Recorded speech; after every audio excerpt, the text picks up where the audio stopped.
Todos los sábados de 8 a 8:30 de la tarde... El agujerito del cielo. De Madrid al cielo. Y desde el cielo, un agujerito para seguir viéndolo. El agujerito del cielo. Buenas tardes, amigos. ¿Están preparados para el paseo? Hoy merece la pena. Ya nos está esperando nuestro autobús del tiempo. Hoy les traemos una novedad muy interesante. Se incorpora al agujerito del cielo el Rincón del Ritz. Todos los sábados este emblemático hotel nos traerá historias, curiosidades y anécdotas que durante más de 100 años se han ido acumulando en sus lujosas y admiradas estancias. ¿Se imaginan ustedes los personajes que en el Ritz se han hospedado? Nos lo traerá nuestra compañera Vicky Ibáñez. Ahora se la presento. Después nos iremos a nuestra Plaza Mayor, pero muy lejos en el tiempo. Iniciaremos nuestro paseo en el siglo XV. Les acompañaremos, como es habitual, nuestro técnico Juan Miguel Rodríguez, Eduardo Cordo, Fernando Galán, que ya ha vuelto, José Luis García y nuestra nueva incorporación, Vicky Ibáñez. Y por supuesto, quien se lo está contando, Ezequiel Triñaque. Nuestro correo electrónico, ya lo saben, es madrid@elagujeritodelcielo.es. Y también nos pueden encontrar en Facebook, que además tienen todos nuestros programas anteriores ya colgados. Permíteme, chicos, buenas tardes, que salude primero a nuestra nueva incorporación. ¿Qué tal, Vicky? Hola, buenas tardes, encantada de estar con vosotros. Muy bien, ahora nos va a contar muchas cosas interesantes de nuestro Hotel Ritz, ¿no? Por supuesto. Pues ahora seguimos hablando. Hola, Eduardo, buenas tardes. ¿Qué tal? Buenas tardes. José Luis. Buenas tardes. Y Fernando, nos alegra tenerte otra vez aquí. Sí, va, gracias. Aquí estamos otra vez. Vale.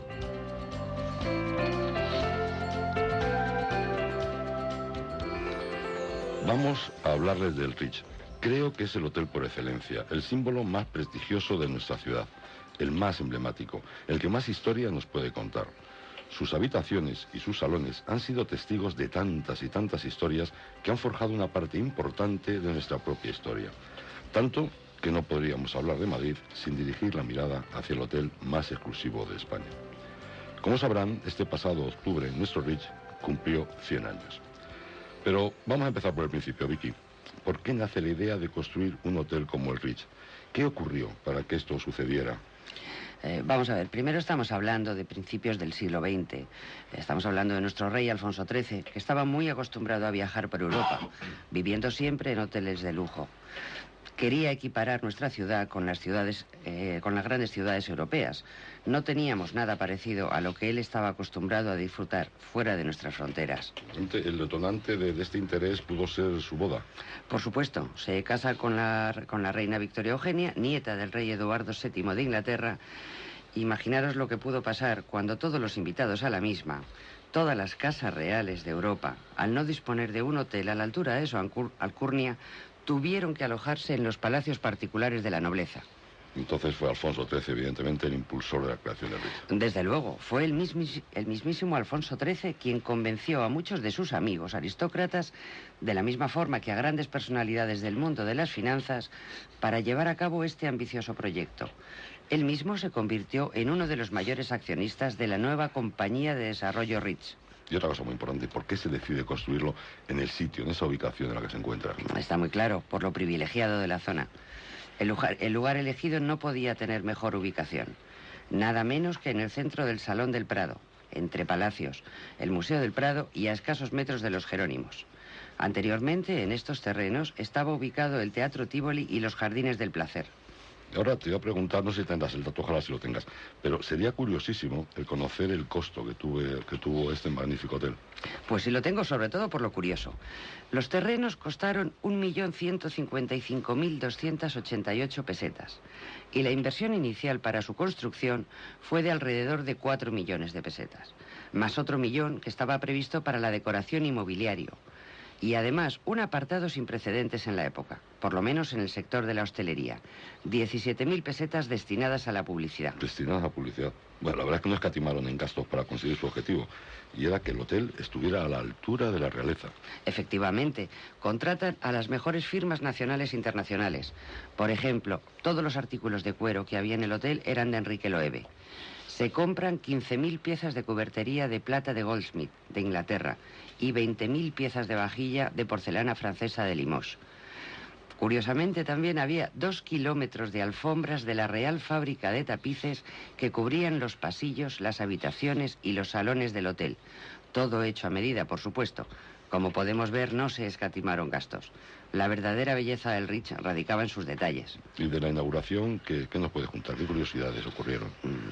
Cuando comienza, el hotel nace con 200 habitaciones y 100 cuartos de baño. Y aunque no sorprenda, esto era un auténtico lujo para la época. Imagínense que se inauguró como uno de los mejores hoteles de Europa, sobre todo por el número de cuartos de baño. Además, disponía de una cabina telefónica en cada piso, junto a los ascensores. Y también fue de los primeros en Europa en disponer de servicio de habitaciones.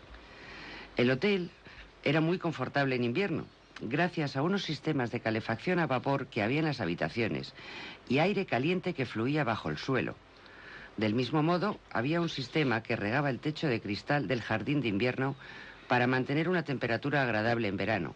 Tengan en cuenta que estamos hablando de hace 100 años. Un siglo. Y por fin hablamos de la inauguración. ¿Cuándo se inaugura al fin el Ritz? Se inaugura el 2 de octubre de 1910. En este momento Madrid es testigo de la grandiosa inauguración del Ritz. Fue todo un acontecimiento que transformó nuestra ciudad de capital de provincias a ciudad europea. Como era de esperar, por supuesto, la inauguración fue presidida por el rey Alfonso XIII y su esposa, la reina Victoria Eugenia. Además de las grandes personalidades de la política, la vida financiera y, por supuesto, nuestra más alta nobleza. El Ritz, la verdad es que no solo fue concebido por un rey, sino que su trayectoria ha estado ligada siempre a la realeza, a través de su fascinante historia. También ha sido testigo de importantes acontecimientos de la vida mundial, cobijo de espías, escenarios de momentos de la vida de muchas celebridades, además de hospital durante la Guerra Civil. Pero todo esto se lo iremos contando poco a poco, ¿no te parece, Vicky? Por supuesto, Ezequiel, hay tanto que contar. Ya lo creo.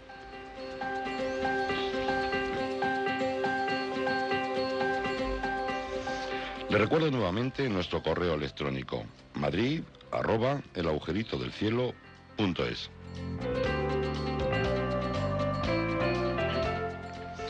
Si hay un lugar en el que en alguna ocasión todos hemos disfrutado, ya sea paseando o viendo los antiquísimos establecimientos, o quizás comprando monedas o sellos, o en Navidad buscando la figura que necesitamos para nuestro Belén, o ese adorno para el árbol de Navidad, o simplemente tomando una cerveza, ese lugar es sin duda la Plaza Mayor de Madrid. Para hablar de la Plaza Mayor, vamos a remontarnos hasta el siglo XV. ¿No es así, Fernando? Efectivamente, en la confluencia de los caminos que se dirigían a Atocha y Toledo, se va conformando un espacio que era utilizado ya para celebrar el mercado principal de la villa. Se conocía ese sitio como la Plaza del Arrabal. Ese mismo nombre le viene dado por estar situada fuera de la muralla que rodeaba el Madrid de aquella época. Y la denominación de Plaza Mayor, que actualmente se utiliza, llegó en 1532. Sí, y esta Plaza Mayor, como casi todos los grandes espacios de nuestra villa, pues ha ido sufriendo a lo largo de la historia distintas modificaciones. Una de las primeras fue la ordenada por los Reyes Católicos, que consistía en el cerramiento del solar por medio de soportales para proteger de la intemperie los puestos de los mercaderes. Felipe II mandó a Juan de Herrera que diseñase una plaza en este lugar, pero fue Gómez de Mora, en tiempos ya de Felipe III, quien llevó adelante el proyecto. Y para ello utilizó un concepto ya aprobado en Valladolid, la Plaza Mayor de Valladolid, y que respondía al modelo de foro romano de plaza porticada, creándose así un espacio típicamente barroco que jugaba con las percepciones del espectador, que siempre llegaba a estos espacios a través de una telaraña de calles estrechas y sinuosas, y entraban en esa Plaza Mayor donde se encontraban con un gran espacio abierto que impactaba así al primer golpe de vista. porque además muchos arquitectos y urbanistas han considerado la reconstrucción de Juan Gómez de Mora como el primer barrio dormitorio de Madrid, ya que cuando finalizó su construcción, en 1619, en las viviendas que componían y rodeaban la plaza se podían alojar unas 4.000 personas, 4.000. Esto supuso un gran cambio en la concepción del urbanismo del momento, ya que hasta aquí los habitantes de Madrid vivían en casas bajas, con huertas y corrales. La verdad es que la Plaza de Mayor ha sufrido varios incendios que han ido condicionando su aspecto actual. El primero de ellos, en 1631, duró 3 días y desaparecieron las edificaciones situadas entre las calles de Toledo y Botoneras. Un segundo incendio, en 1672, destruyó la llamada Casa de la Panadería, que era el edificio que contaba con estancias para los reyes en la planta principal. Pero sin duda el más espectacular fue el tercero, en 1790. Sí, que según dicen los cronistas de la época, en la noche del 16 de agosto y en el portal de Paños, en la habitación de un mercader, se manifestó, como dicen ellos, un grande incendio que con una rapidez inusual se extendió por la Plaza Mayor y sus inmediaciones, causando la ruina a numerosas familias. La reacción por parte de las autoridades, naturalmente, fue inmediata. Se movilizó a toda la tropa que había en Madrid, pero no era suficiente. Con lo que en la madrugada vinieron de refuerzo las reales guardias españolas y valonas que se acuartelaban en Vicálvaro y Leganés. Pese a todos los esfuerzos desplegados, el fuego se propagó rápidamente en pocas horas. Todo un lado de la plaza se derrumbó. Incluso hay grabados de la época en la que esta imagen del derrumbamiento aparece. Fueron necesarios 9 días para sofocarlo y, según cuentan, incluso la asistencia divina colaboró en la extinción. Se llevaron el cuerpo incorrupto de San Isidro, la Virgen de la Almudena y no sé cuántos santos más que pasearon por la Plaza Mayor. Intentaron para que ayudaran o para que intercedieran en que el incendio se sofocara. El balance de este pavoroso incendio fue del todo abrumador, ¿no? 1.302 personas vieron sus casas reducidas a cenizas. Lo perdieron absolutamente todo. Y algunos ni siquiera tuvieron tiempo de vestirse. Pero no solo incendios ha tenido esta plaza. También ha sido escenario de muchas de las páginas de nuestra historia, desde proclamaciones de reyes, autos de fe de la Santa Inquisición, o no tan santa, ejecuciones, obras de teatro para disfrute del pueblo, hasta la beatificación de San Isidro, nuestro patrón. En la plaza se han realizado todo tipo de actividades, pero quizá las más representativas han sido las corridas de toros. Estas llegaban a durar todo el día. Los toreros eran vitoreados y pasados por las calles de Madrid, cuando triunfaban, claro. Por cierto, esta celebración, al estilo de la época, era muy peculiar. La Guardia Real permanecía en formación a pie firme y sin romper filas, mientras los toros eran lanceados por los nobles. Estos nobles llevaban a su servidumbre para auxiliarles en la lidia, y parece ser posible que esta actividad de los servidores es la que se deriva el actual toreo a pie. Sí, la gente además se pasaba allí todo el día. Comía y bebía en las tabernas que había en las plantas bajas, aliviándose del sofocante calor que había en Madrid, con las distintas bebidas y guareciéndose en los soportales. Se dice que el calor era tan fuerte y tan grande la afición que el corregidor de Madrid de la época de Felipe II, el conde de Revilla, llegó a morir por una insolación que cogió durante una larga jornada taurina en la Plaza Mayor. Murió de insolación, pero de allí no se movía. Por cierto que con esto de las corridas de toros había una historia que cuentan de la época de Felipe IV, que tuvo como protagonista al conde de Villamediana. Este era un hombre que disfrutaba de una muy alta posición en la corte de Madrid, y a pesar de ser un personaje que no tenía demasiadas simpatías, porque estaba siempre criticando a nobles y a plebeyos. Sí. Bueno, pues se dice que el tal conde de Villamediana... un cascarrabias. Un cascarrabias. Un bicho, una mala lengua. Bueno, pues resulta que dicen que estaba enamorado de la mismísima reina.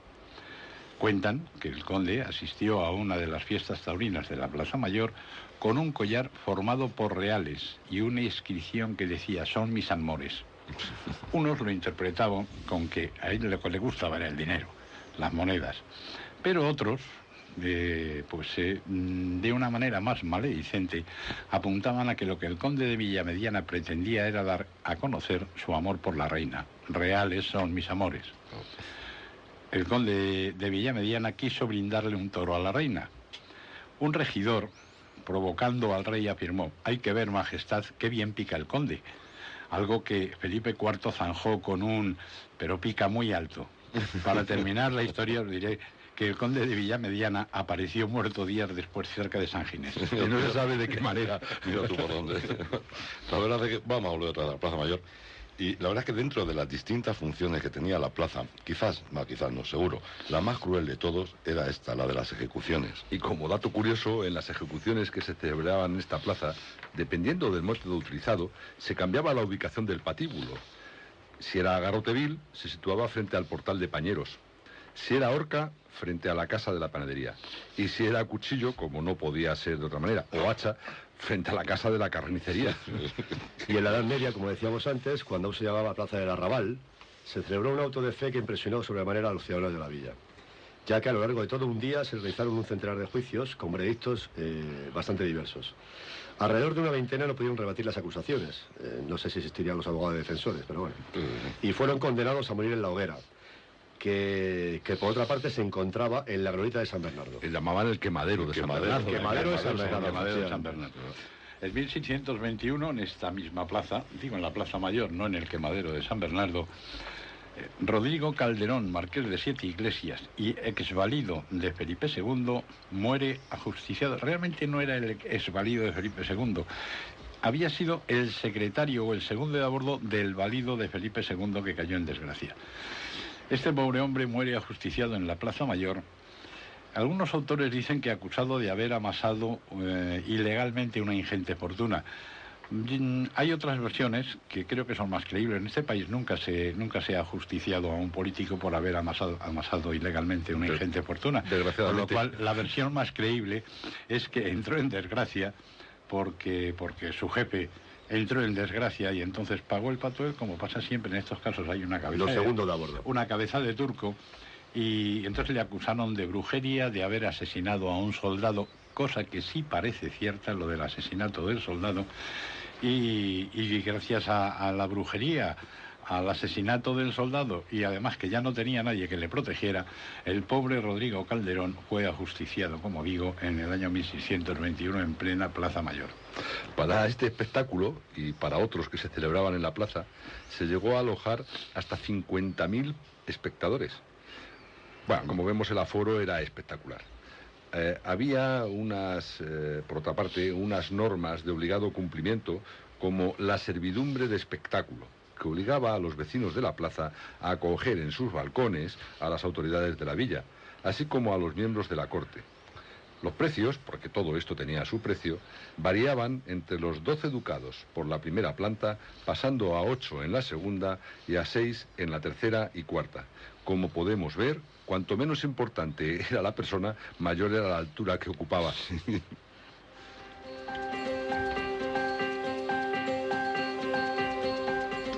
Le recordamos nuevamente nuestro correo electrónico: madrid@elagujeritodelcielo.es. Ya saben, estamos esperando todo lo que ustedes nos quieran decir.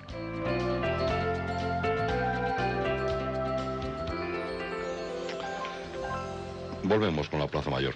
Durante todos estos años, y habiendo sido testigos de tantos hechos, la que actualmente conocemos como Plaza Mayor ha sido bautizada y rebautizada con numerosos nombres. ¿Verdad, Fernando? Efectivamente, tras la invasión francesa, la Corte de Cádiz la bautizaron como la Plaza de la Constitución. Más adelante, ya con Fernando VII, pasó a llamarse Plaza Real, y posteriormente, durante el trienio liberal, volvió a llamarse de la Constitución. Durante la Primera República se llamó Plaza de la República, y así varias veces más. Bueno, en un total de 6 veces se cambió en 10 ocasiones, ¿no? Gómez de la Serna ha definido a esta plaza como el patio de las Españas. Sus arcos, comercios típicos, castizos mesones, la convierten en uno de los principales atractivos de nuestra ciudad, sobre todo en aquella época. Sí, yo lo creo. La verdad es que la Plaza Mayor la ves y parece que lo es, pero luego no lo es. Me refiero a que parece cuadrada, pero no es cuadrada. Sí. Por eso luego lo trato de aclarar. La plaza no es cuadrada, aunque realmente lo parezca. Las medidas son 120 de largo por 90 metros de ancho. Pero al final lo he hecho. Sí, es un paralelepípedo, ¿no? Sí, bueno, puestos a dar datos, que todos sabemos que a Eduardo le encanta el tema. La Plaza Mayor tiene 8 arcos de acceso, siendo uno de los más famosos, naturalmente, el de Cuchilleros. Por cierto, que el nombre de esta calle viene dado porque allí se reunía, como es obvio, el gremio de cuchilleros que abastecía a los carniceros de la plaza. Al salir a través de él se aprecia el desnivel de la plaza comparado con la cava de San Miguel, por lo que Gómez de Mora, cuando reconstruyó la Plaza Mayor después del incendio de 1790, tuvo que allanar la zona antes de construir nada, creando una especie de contrafuerte. Si miran ustedes las fachadas de las casas de la cava de San Miguel, verán que además tiene una inclinación al llegar a la calle, la planta baja, con relación a la última altura, creando esa especie de contrafuerte por el lado oeste, que daría lugar a lo que en aquella época se llamaban los rascacielos de Madrid. Estamos hablando de la época medieval y estamos hablando de casas de 5 y 6 pisos, cosa que no era habitual en la construcción de la época. Los bajos, llenos de cuevas, arcos, etcétera, etcétera, para sostener esos edificios y para contener las tensiones del terreno, es donde están hoy los mesones, cuevas con encanto, etcétera, etcétera, que flanquean toda esta... Sí, una parte de ellos. Realmente estos rascacielos, porque como decía José Luis, eran casas con hasta 4 o 5 alturas, eran los que daban el perímetro exterior a la plaza. Pero uno de los edificios más emblemáticos que nos podemos encontrar en ella es la Casa de la Panadería, construida en 1590, y que sustituía a la antigua lonja donde se regulaba la actividad del mercado de la plaza. No olvidemos que la plaza esta llamada del Arrabal antiguamente era una plaza donde se hacía mercado de todo lo que venía fundamentalmente de la zona de Toledo. Fue decorada en su interior por los pintores Claudio Cuello y José Jiménez Donoso, quienes también realizaron los frescos de la fachada que todavía hoy podemos, bueno, no son los que podemos hoy contemplar, que han sido remozados, pero bueno, son parecidos los de ahora. Lamentablemente se perdieron tras el incendio de 1790, efectivamente. En 1745 pasó a ser la primera sede de la Real Academia de Bellas Artes de San Fernando, que estaba allí, o que estuvo allí, hasta 1774, cuando pasó a ser la sede de la Real Academia de la Historia, para acabar siendo en el siglo XIX parte del ayuntamiento de la ciudad, siendo, curiosamente, la segunda casa consistorial de la villa, que sabemos que la primera fue la Casa del Pastor. Más adelante, también albergó la biblioteca y el archivo municipal, para acabar siendo parte del Ayuntamiento de Madrid. En la parte superior de la fachada hay un bello escudo de armas, que es característico de esta plaza. Es el escudo de España en tiempos de Carlos II. Enfrente de este edificio tenemos la llamada Casa de la Carnicería, de menor importancia, pero bueno, también de propiedad municipal. Llamada Plaza de la Carnicería porque ahí es donde se despiezaban y donde se trataban todas las reses. En la llamada Plaza del Arrabal antigua. Exacto. En 1873, y ya damos un salto en el tiempo, la Plaza Mayor fue convertida por las autoridades locales de la época en lugar de paseo. Se quiso que la Plaza Mayor fuera un punto de encuentro y entonces se plantaron un jardín, se instalaron árboles y plantas, se colocaron bocas de riego, una verja en torno a la estatua de Felipe III y un kiosco de música. Esto último muy característico en las plazas de los siglos XIX y XX. Pero amigos, llega la barbarie civil y en 1936 el ayuntamiento decide eliminar todos los complementos de la plaza, salvo las bocas de riego por razones de higiene, y también se retira la estatua. No se llegó a retirar, estoy confundido. Mantienen la estatua de Felipe III. Sí, por los arcos de esta plaza, todos conocen, entraban y salían vehículos de todo tipo. La circulación de vehículos, precisamente en esta plaza, incluyendo los tranvías, se suprimió entre los años 50 y 60 del siglo pasado. La Plaza Mayor de Madrid es uno de los mejores ejemplos de espacio urbanístico fundamental para la vida de la ciudad, no solo como obra de arte, sino también como centro social de la misma. Y ahora, a que no sabéis, bueno, sí, vosotros lo sabéis, pero a que ustedes no saben probablemente que había un cementerio en la Plaza Mayor. Vamos a contárselo, ya verán. Bueno, todo empieza reinando Isabel II en 1848. Mesoneros romanos, a la sazón concejal de la villa, solicitó a la corona que la estatua de Felipe III se trasladara al centro de la plaza. La reina, que quería embellecer la plaza también, estaba de acuerdo en embellecer la plaza y dándole un modelo más de plaza francesa, pues trasladó efectivamente la estatua ecuestre de Felipe III, que fue realizada por Juan de Bolonia y regalada al monarca español por el Gran Duque de Florencia, que estaba antes de estar en la Plaza Mayor, situada en los jardines privados del rey a la entrada de la Real Casa de Campo. Y es en abril de 1931 cuando un grupo de bárbaros decide destruir obras de arte con la intención de borrar la memoria monárquica, ¿no? Y bueno, pues introducen por la boca del caballo de Felipe III una carga explosiva que revienta la estatua. Tras la detonación aparecen infinidad de pequeños huecos sencillos y parece ser que es que los gorriones se posaban en la boca del caballo, cayendo muchísimos de ellos al interior de la garganta donde les era imposible salir, ¿no?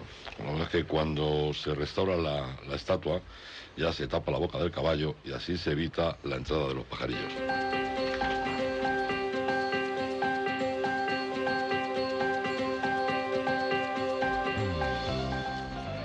Después de lo que les hemos contado, estoy seguro de que en su próxima visita a la Plaza Mayor la verán de otra forma.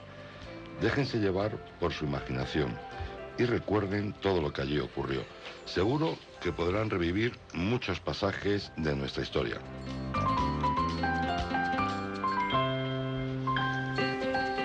José Luis nos quería decir algo. Sí, yo estaba haciendo señas pidiendo un turno de palabra porque es que no lo has dejado todo el rato, no lo has dejado la palabra. No, ya sabes que tengo incontinencia verbal. Entonces, incontinencia verbal. La sintonía si queda callar, sí. Es increíble. Claro, es que es cuando aprovecho para hablar y no os metáis conmigo. No, quería decir que me parece que se nos ha pasado a los cuatro hacer alusión a algo importante, y es que la plaza está declarada monumento histórico artístico. Hay que reconocer que es interesante. Sí. Bueno, cuando menos de José Luis, hay que conocer que cuando menos es un dato que yo sé que a Eduardo le gustan, insisto, que es importante destacar. Y que debajo de sus soportales se siguen vendiendo sombreros y en los domingos se sigue haciendo ferias de sellos. Sombreros. Pero esos son otras historias. Sombreros y boinas y caricaturas y todo eso, hombre. Bueno, señores, le voy a contar cosas que ocurrieron el 9 de abril de distintos años. Por ejemplo, en 1767, en Málaga, se publica un bando ordenando la expulsión inmediata de todos los jesuitas. En el año 1904 fallece en París, en el exilio, Isabel II, reina española. En el año 1957 nace nuestro admirado y nuestro golfista por excelencia, Seve Ballesteros. Al que se le están haciendo ahora multitud de homenajes y demás, incluso en todos los campos de golf se están haciendo... hay un torneo que no sé si hoy además hay un torneo especial específicamente para él. Lo que sí es cierto es que desde aquí queremos desearle que se restablezca cuanto antes, porque en el mundo de golf se le echa mucho de menos. Me he puesto.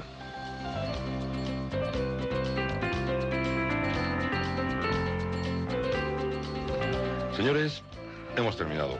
La verdad es que ha sido un paseo que se nos ha hecho muy corto, tal vez por lo interesante que ha resultado. Esperamos que a ustedes les haya pasado igual.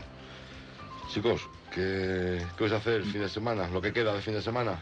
Pues pasear por ahí. Tranquilidad, descansar, tomar el sol, que parece ser que vamos a poder tomarlo. Sí. Y relajarme, porque por un momento he estado temiendo que hicierais padecer a los oyentes lo mismo que me hacéis padecer a mí cuando os ponéis a hablar de golf. No pasa absolutamente nada. Yo también quiero dar un dato. No, un recuerdo especial a un amigo nuestro, común, que le llamamos el Travi cariñosamente, y bueno, que nos ha acompañado y está por aquí por el estudio, ¿no? Muy bien. Bueno, señores, ya saben, amigos, les esperamos aquí en el Ojito del Cielo, en la Inter, el sábado que viene a las 8. Seguro que encontramos sitios muy interesantes en Madrid donde poder disfrutar este paseo. Ha estado encantado de hablar con ustedes, Ezequiel Triñaque. Un abrazo.